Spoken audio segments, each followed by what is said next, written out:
Bonjour tout le monde et merci d'être à l'écoute.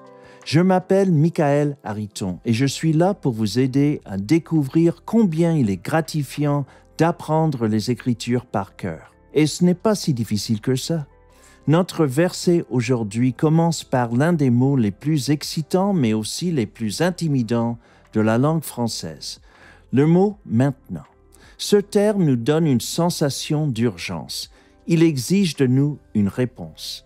Le mot « maintenant » indique clairement que le passage concerne ce moment précis et les choses étonnantes qui peuvent s'y produire avec l'aide de Dieu.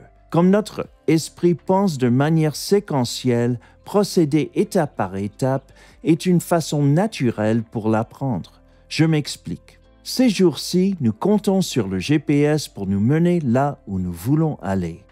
Le GPS est efficace parce qu'il ne nous bombarde pas avec tous les détails, tous les virages d'un seul coup.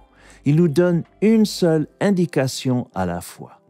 Je me souviens avoir pris le métro à Paris. C'était très déroutant pour moi. J'ai demandé donc à quelqu'un des indications pour pouvoir m'orienter. Au fur et à mesure qu'il me les donnait, mon esprit s'était mis à tourner. J'étais surchargé, frustré. C'était trop d'infos. Je ne pouvais absolument pas me souvenir de tout.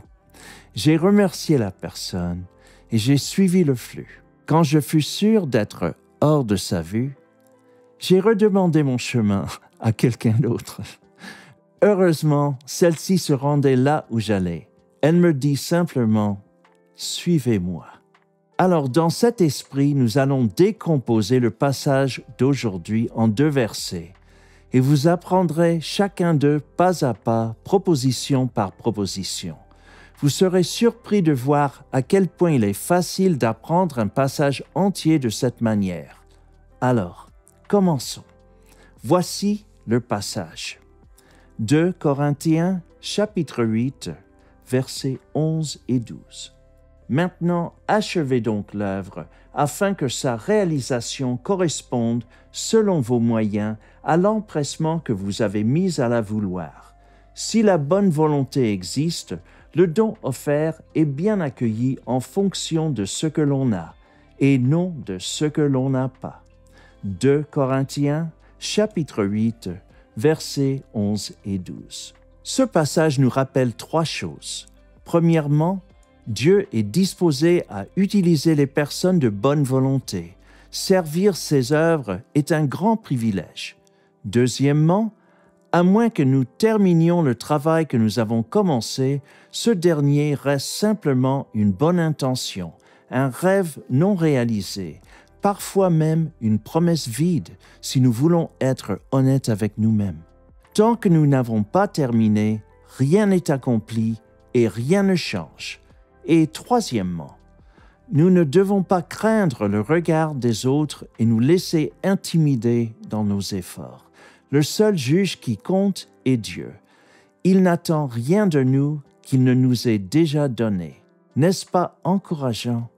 Sur cette note alors, au boulot. Le premier verset est composé de 4 propositions. Pouvez-vous répéter la première avec moi? Maintenant, achevez donc l'œuvre. Bien. Et j'ajoute la proposition suivante. Vous êtes prêts? Avec moi, s'il vous plaît. Maintenant, achevez donc l'œuvre, afin que sa réalisation corresponde. Excellent.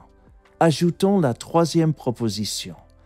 Maintenant, achevez donc l'œuvre, afin que sa réalisation corresponde selon vos moyens. Bon. Et ajoutons la dernière. Maintenant, achevez donc l'œuvre afin que sa réalisation corresponde, selon vos moyens, à l'empressement que vous avez mis à la vouloir. Ok, j'avoue que c'est un peu long. Pour cela, répétons-le encore une fois, ensemble. Maintenant, achevez donc l'œuvre afin que sa réalisation corresponde, selon vos moyens, à l'empressement que vous avez mis à la vouloir.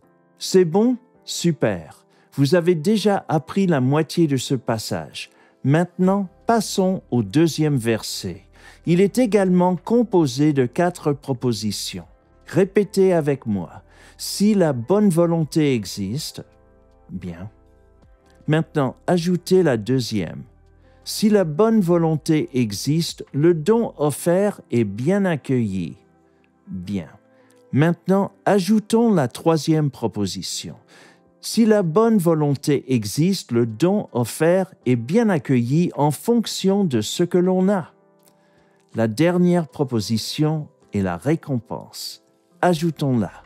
Si la bonne volonté existe, le don offert est bien accueilli en fonction de ce que l'on a et non de ce que l'on n'a pas. Génial. Bon travail. Je pense que nous sommes prêts à réassembler le passage d'aujourd'hui. 2 Corinthiens, chapitre 8, versets 11 et 12.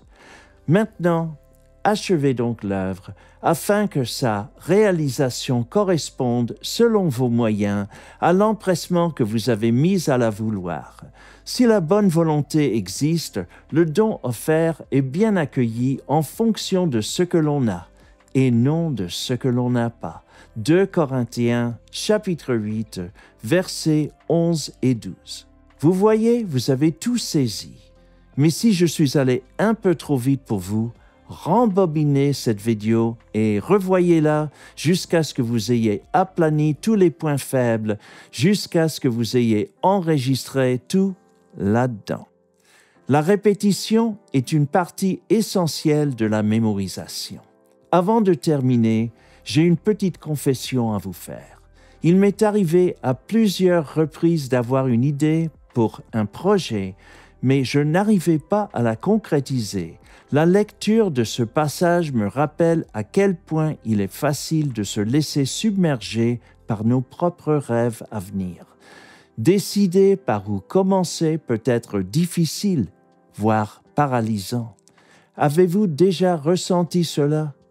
Il se pourrait que ce soit le cas en ce moment. Je vais partager avec vous ce que j'ai appris à faire pour aller de l'avant. Prenez un stylo et du papier, et en haut de la page, écrivez le nom du projet. Et voici la clé. Décomposez votre grande idée en une liste de petites tâches nécessaires à sa réalisation. Et devinez quoi? Vous venez de commencer votre projet, car tout projet commence par un plan d'action.